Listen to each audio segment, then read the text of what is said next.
When the Beatles arrived in America 50 years ago, staking out hotels and screaming at concerts just wasn't enough for Kay Crow and her pals. My dad always taught me a good lesson. He says, if you're going to do something, do it big. 1964, the Beatles come to L.A. Kay and the others are in a 59 DeSoto, chasing the Beatles on a freeway at 85 miles per hour. We had the LAPD in the emergency lane they had the sirens on, and they were talking to us through a speaker, pull over, you must pull over. And my girlfriend says, what do? I said, don't stop now. They're not going to shoot at a bunch of teenagers.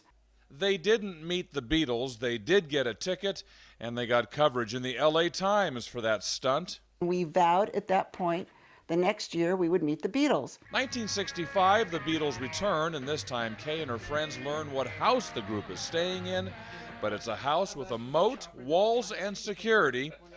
After several helicopter pilots turned them down, they found one who said yes. They were all out by the pool. They posed for us. We talked to them.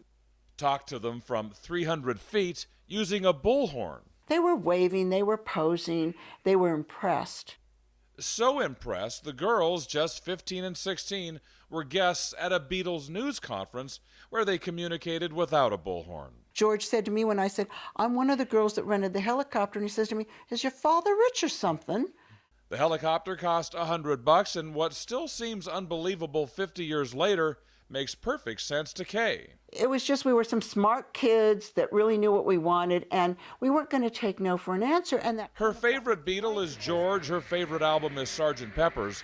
Her favorite memory, sitting in a tiny helicopter 300 feet above that pool, taking Beatlemania to a whole new level. In Groveland, Tim Daly, News 10.